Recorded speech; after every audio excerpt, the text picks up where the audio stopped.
A big thanks to our sponsors who make the pudding possible. The American Camp Association of Illinois is made up of nearly 289,000 members, volunteers, campers, families, and professionals who believe in the power of camp. They work to disrupt the effects of poverty by providing fundamental services for children and families and learning opportunities for camp professionals. Learn more about ACA Illinois by visiting acail.org.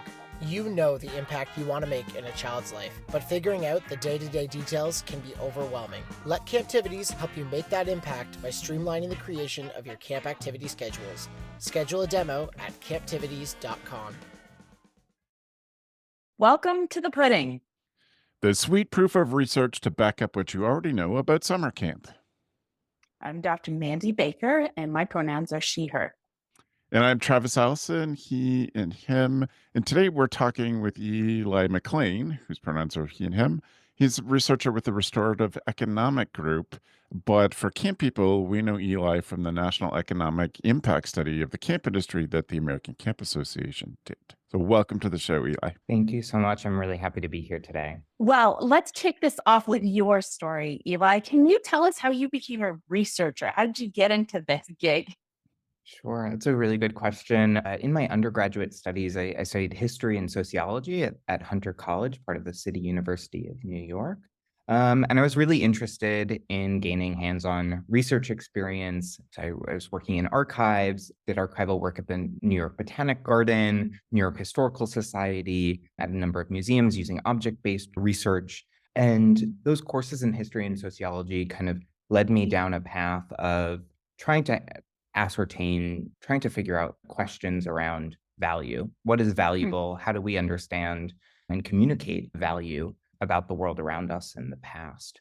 Those questions brought me to the University of Cambridge, where I did my master's in heritage studies. I was really continuing to work through these questions of value while the world was trying to figure out what was valuable during the COVID-19 pandemic. And so gained a lot of really interesting research opportunity during the pandemic, writing my dissertation under lockdown. Had a really good sense of what my master's dissertation was going to look like. And then the day after having that project approved, going into lockdown. So I was really interested. I started researching these questions of value about digital representation of museum collections. I like to think of myself as a researcher with a lot of kind of practical and applied experience. And so I worked in the museum and cultural heritage sector for a few years after my master's program. And I think to be a good researcher, you need to constantly be asking questions and trying to collect data to answer these questions. And when you get that data and you have that new information, right, that leads to new questions. So I was working in technical assistance, helping museum professionals learn new skills and connect with their audiences digitally during the pandemic. But even though that wasn't a research experience, we were trying to understand this new environment that the people were living and working in. And it involved a lot of collection of data, both through surveys and what I like to think of as participant observation and interviews, just not as structured. So I gained some experience there. Through all those experiences, I ended up moving out to Michigan, where I worked at the Economic Growth Institute, part of the University of Michigan. And there I was really looking at the questions of value through a more economic perspective. So I was leading economic impact analysis projects and contributing to research around changing workforce and educational needs for the industries that are undergoing kind of significant change in the US. That's very cool. Can I ask you, what was the coolest thing you saw in the museum collections through those years? What was like the coolest thing you got to hang out with? Oh, one of my earliest experiences in a museum, I was an intern at a Revolutionary War era museum, and I was tasked with transcribing letters written by George Washington, which I thought was really cool. So that was kind of a really early experience. And then as doing technical assistance, I worked with over 100 museums across the state of New York, and they let us into their collection storage facilities. And in one of them, I got to hold an Oscar from the 30s. Did not expect it to be that heavy, but it was quite a hefty statue there. So those were just two of many really cool things. That's amazing. And it Yeah. sounds like such amazing work. The question of what is valuable, what's meaningful, what do we prioritize, what we'll put first and what we'll ignore or let slip off the end of the list, especially like you said, through big societal change when people are really asking big questions and things are really shifting. And just, by the way, my family was probably one of those families that was combing through the digital museums on our homeschooling days. My kids even now will talk about some of the weird stuff that we did and saw. And to them, it's funny, I don't think they remember it being through a screen. That's how Oh yeah. fulsome those Yeah. yeah, Yeah. because I think when you're a kid, you feel like Yep. you're in the movies, you're in Yep. the thing with Sure. it. I think every once in a while I have to remind them, like, you realize we never actually went to that museum. We might like to go like physically someday. That might be a nice thing to Yeah. see it for real. So to all those curators and archivists and museum folks out there, thank you for sharing the world with us. We were down in Australia locked down enjoying some amazing museums from around the world. Our question for you is, obviously we care about camp research. So how did you end up in doing camp research? How did that come to you? The opportunity to work with the folks at the American Camp Association to work on camp research was a wonderful serendipitous opportunity. The Economic Growth Institute at the University of Michigan works across a number of different areas and industries, and the research department leads applied research projects mainly focused on estimating the economic impacts of industries as well as changes in regional economies. So EGI was contacted by the folks at ACA regarding an RFP for this first national economic impact study, and based on the previous work we had done, invited us to submit a proposal. One of the things that drew me to this project was this inherent challenge of describing and scoping and putting bounds on what the camp industry is in terms of economic and industry analysis. We were excited by the opportunity to build on. There have been a number of regional and state analyses completed over the last couple of decades, and we wanted to bring a slightly new perspective to this work, or a different perspective to this work. So we submitted a proposal that was ultimately selected by the ACA team. And I had the wonderful opportunity to manage this project under the direction of our principal investigator, Dr. Sarah Crane. And we had a team of EGI staff and a cohort of 6 student RAs that I managed Yeah. over the course of a year. For non-researchers, that's a big team. That's actually quite a big team. It Yeah. turns into almost a full-time job to manage people. You don't get to spend as much time with data. Did you get into the dirty of the data? Were you able to have some moments? Oh, yes. I was able to get my hands quite dirty in the data. And I think one of the great opportunities of working with students on research projects is that it becomes this educational opportunity for them. But working with students also takes time, right? Like they need training. And so one of the things that we talked with the ACA team about was, like, we work with students because it's a valuable opportunity, but we work with students. Like, this is going to be a little bit slower, and we're going to have more conversations and more time for training within this project. Well, I think you have the right listener, the right audience with the ACA research team in particular. Dr. Lori Brown was deeply involved as the research director at the ACA. And she was a university professor. So she had trained some students along her years. She knew what it was going to take. And Eli and I have talked about this before. So Lori has also been on the podcast and talked to us about some of the stuff that she's up to. She's a good person to collaborate with. So with this National Economic Impact Study, we start to understand all the different things that have an economic impact, which includes everything from sort of the costs it's taking to go to camps, how much families are spending, as well as how many people are employed, how much they're getting paid. So all of these different pieces. But when you were talking about this, you said one of the most exciting bits was trying to figure out how to define camp. How did you work it out? How did you figure, what is camp then? It's a really good question. And it was a continual conversation over the course of a year. We had a number of group huddles throughout the year of, hey, let's regroup. Like, let's come back to our North Star. What is the definition that we're using, at least for this project? Knowing that camp can mean a lot of different things to a lot of different people, we wanted to make it clear, here's how we're defining it.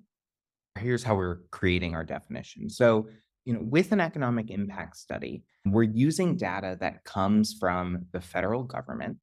And that data is structured based on the NAICS code or the industry code of the entity that is providing services.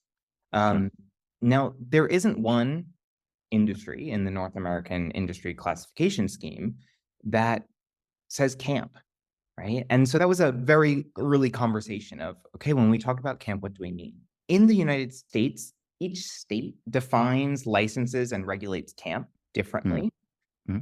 There are also a lot of different perspectives within the industry itself about what is camp. Is it just overnight camps or traditional sleepaway camps? Is it full day camps? Does it include camps that are online, digital camps, or do they need to be in person? Do they need to be at one physical space, or can they be trip and travel camps? Some other questions we had is a camp a program? Is it a physical site or location? Yeah. Or is a camp a business? And business could be a nonprofit organization, or it could be a for-profit business. But is it a program? Is it a site? Or is it a business? And as we were talking through this, there isn't one great definition. So what we tried to do is take a step back and say, what sorts of businesses or what sorts of industries or organizations are running camp programs? And so we tried to create this definition of who is operating camps and use this sense of a camp operator or camp entity to structure our data collection. Because we also found that one business can run multiple camps at Several multiple camps. different sites across multiple states. Yeah. And you can also have multiple businesses running camp programs at the same physical campsite. Yep. And so there's all of these really nitpicky details that the researchers love to dive into. Throughout this process, we were guided by ACA's vision or broad definition of a camp being operated at a physical location for at least 3 days and or nights. So it includes day camps, it includes overnight camps, it includes camps in rural wilderness spaces, but also in urban centers. What we tried to do in this project was to develop definitions of entities operating camps to aid our data collection and our analysis. So my team and I developed this matrix that looks at 4 criteria. The first is how central and encompassing is camp programming to the mission of the entity? So is camp everything that they do? Or is camp one thing that they do amongst many things? So we might think of a for-profit camp entity, and then we might think of a local museum that runs camp programs in the summer. The second is at what organizational level is camp programming situated? It's somewhat similar to the first, but is camp the entire entity? Is camp its own department? Or is camp included in a different department? So does it have its own dedicated staff? It's another good question that we asked. Are they paying employees to focus just on camp? And then the last thing is, does the entity have a dedicated camp budget? When we're asking for financial data about camps, is this something that they have? Is this something that they already use to report? Is this how they structure their data? We developed these 3 entities, and as we were analyzing the data coming in, we actually saw some really interesting patterns in the differences in employment, differences in some of the top expenses, differences in revenue and expenses for these 3 different entity types based on kind of how they structure their business and how central camps are to them. Did you know that ACA Illinois' primary work is getting young people to camp from communities that don't traditionally attend? This includes providing services to 9,000 kids and adults from low-income communities throughout the state of Illinois annually. ACA Illinois has deep roots in using camp as a way to create social change in local, state, and national communities, including creating equitable access for all children to attend camp.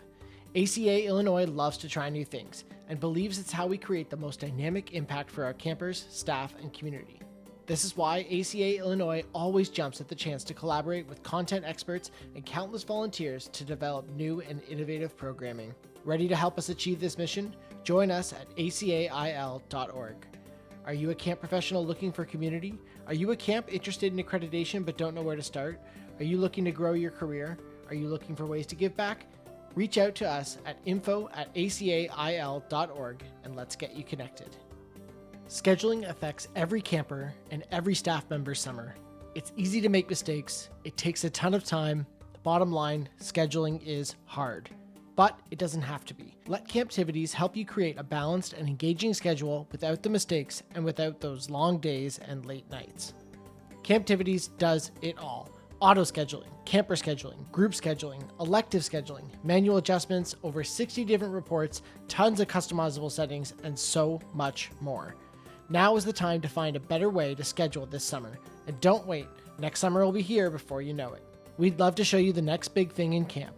Visit camptivities.com to set up a time to chat. Let us help you get away from your desk and back out to camp. So it's all based on government data and whatever the ACA had. Was there a point at which you were contacting camps to get some clarification? Yeah, so we actually did a multi-pronged data collection effort for this project. This project included primary survey data collection from camp operators in all 50 states. We received data on 1,000 camp operations across the state. This included things like how many months they're operating in a year, what locations are they operating at, what sorts of camp programs, their finances, their employment, if their campers are coming from in-state or out of state, where their employees are coming from, what sorts of skills their employees are developing. Quite an extensive survey that we developed based on previous surveys done in the field. Yeah. Then there was this very large secondary data collection and analysis to put together what we called the camp census. So we collected licensing, regulation, and inspection data from all of the states that we were able to we contacted all 50 states and we got back as much as we could. We also reached out to camp industry membership groups and organizations. We did quite a few FOIA requests, but we collected data from over 200 sources and then went through a data processing period in order to deduplicate all of these lists. We found evidence of at least 20,175 camp operations across the country, and we were able to map their location. So we were able to get their full addresses for all 20,000 camps. And then in the final report, we've mapped their location at the county level for each state. It is a very pretty report. Like, it's exceptionally pretty because it's so full of visuals and it's so detailed mapped and you can see all the things. It's amazing. But my brain just can't even start to process 20,000, like 20,000 data points by itself, let alone 20,000 camps with information. Oh my goodness. Mind blowing. Well done, by the way. How long did this take? How many years were you deep in this? Our project launched middle of May 2023, and we published our final report at the end of May 2024. Did you sleep? Did your team just go, caffeine, we'll do a year on caffeine? That's incredible. Towards the end, there was a lot of caffeine consumed.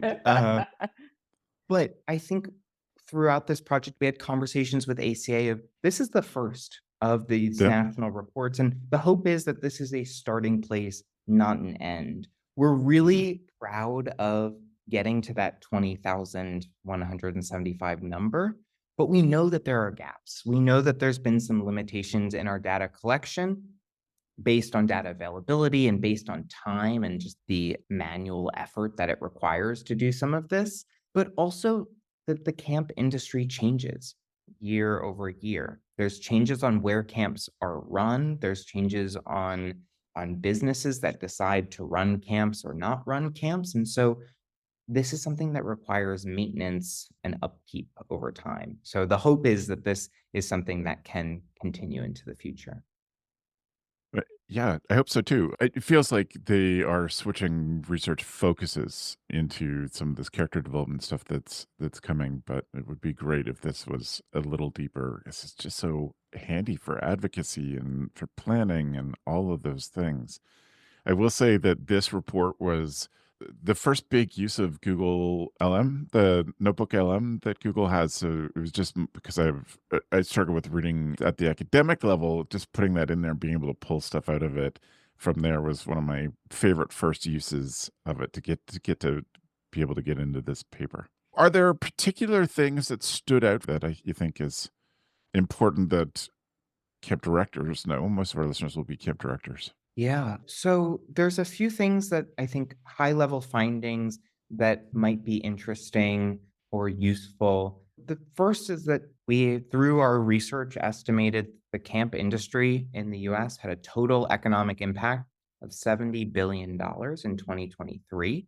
Mm. And that includes $26 billion in direct impact. So that's the economic activity that camp operators themselves are generating. And then the rest of that is ripple effects through the national economy. And I think one of the important things that we can draw from that is that camps might not have the biggest economic impact compared to other industries in the country, right? It's not manufacturing, it's Sure. not construction. Not everything can be manufacturing or construction, but the camp industry is quite intricately connected to other industries across the country. When we look at expenses to revenue ratios, right, a lot of our camp operations are run by nonprofits. That Mhm. means that you have quite high expenses, right? Like expense to revenue ratios are quite high, which means that a lot of the money coming in is then going to other industries in the region. So this is generating really strong ripple effects throughout the economy. There are other findings in the report that I think camp directors might already know in their guts. Right? Sure. Some of the Yep. data that we collected helps to bring some numbers to these kind of common understandings from the camp Yep. industry. Yep. In our sample, the vast majority of camp workers are seasonally employed. Over 87% of the camp workers in our sample were seasonally employed, and most, 70% on average, resided in the same state as the camp. So they're generating seasonal workforce development most of the time within their state. When we look at seasonal employment, though, we know that seasonal employees don't show up in the same way in federal and state data sets than year-round employment. And so when we look at employment for the camp industry, when we're modeling that, it looks quite low because the employment figures are not humans, right? The employment Yeah. figures are not Yeah. the actual people being impacted. And so we had a lot of conversations with ACA about how do we present this data that is quite unique to the camp industry. I think the third thing is that camp is traditionally a summer industry, but over a fifth of the respondents in our sample reported operating camp programming year-round, Mhm. and quite a few, more than that, reported operating camps 6 months out of the year. So there is a trend of year-round camp. So trying to dispel some of these myths of that camp is just a summer activity. And as we were designing the report and thinking about its title, right, there was the question of can summer be in the title? Should summer be in the title? Right. And how do we think about camp if it's not necessarily tied to summer? If you had a magic wand and you could do the next camp study, now that you know all these things, what would you suggest we should look at next? So throughout this project, we had a lot of questions that come up. I think for any good research project, it's great to have a running document of all of the questions Yeah. that fall out of scope for the current project that you're working on. And when my colleague Sarah and I presented some of the findings to camp stakeholders in DC, we had a lot of great questions of, did you look at this? Did you look at that? By the end, I think they were tired of me saying, no, but that is a great question. And I'd love to look at it next. And from that, I think there's a lot of interest from camp stakeholders, at least from what I heard and saw, to continue to try to define and describe the industry and its segments. I think our report is a starting place for that, thinking about some of the different categories and definitions of camp entities, but knowing that there's a long way to go with that. That's something that really excites me as this potential future opportunity to continue to define and to collect more standardized data on operations and unemployment.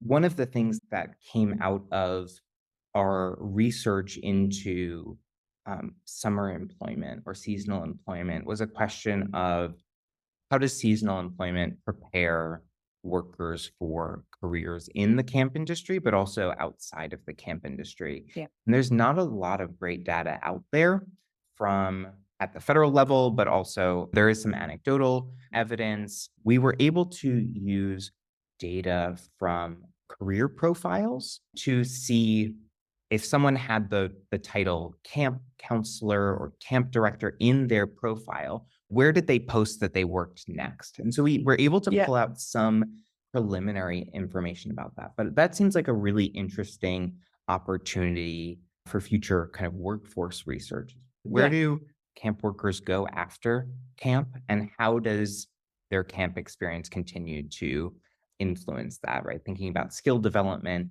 There's been Yeah. some great qualitative work done Yes. about Yeah. camp outcomes and camp counselor outcomes, but I think that there's some opportunities in there for some quantitative work. Well, I think somewhere in that employment piece is the question of how does it shape also mentalities and capabilities. I remember being in my PhD defense and someone asked, does working at camp actually shape a mentality of the employee into the future? And arguably, they were kind of trying to point at a work ethic, because when you work these crazy long days at this high level of intensity, does that actually shape a certain work ethic of somebody who can handle a lot of pressure and problem solve in an intense environment? And you're right, there's not a lot of information that tracks it. And that's exciting to try to track it from a, like you said, quantitative point of view. But it's also hard because of how messy it is to define a thing and then Mhm. trace it through time and arguably kind of be able to say, well, it really came from that camp experience, not these other 5 experiences or the other 50 experiences of the year. Yeah, it's such interesting work. I've always been quite passionate about the employee bits. I'm very fascinated about where that goes and how that kind of, snakes through the tapestry. If you're to recommend another researcher we should talk to, anyone you think we should call up, who would you say? You should talk to this person. So I was contacted by a professor at the University of Illinois, Dr. Rebecca Taylor, who's in the Department of Agricultural and Consumer Economics. And she's starting to work on a project that looks at how summer camps impact the degree to which communities that live and are situated around camp value the natural environment. Is there some Oh, impact there? Because I think there's been a lot of research on how camps impact the people that are kind of directly connected or impacted by camps, the people that work and go to camp. I was really struck by this project idea, and it was wonderful to be able to work with Dr. Taylor to get her access to the camp census okay. Yeah. Good. to do this work moving forward. Yeah. Well, and like you said, that indirect, that ripple effect, how far ranging is that economically, but also socially? Like, how does that stretch out? Oh, that's fascinating. Okay. Well, we'll put her name on the list. We'll see if she's keen to tell us about what she's up to. Well, Eli, so grateful that you were able to join us and talk to us about this project. It was to me, such a huge undertaking. I'm so totally impressed in a year. My goodness. If people want to talk to you, how should they find you? How can they reach out? So they can reach out to me through the Restorative Economics Group, or they can email me personally. My email address is eli.e.mcclain0@gmail.com. Brilliant. We will put that information in the show notes. So if people want to find you, they can. They'll know where to find it. Thank you again. This has been such a pleasure. And for you listeners out there, if you didn't know, now you know, Camp Pros.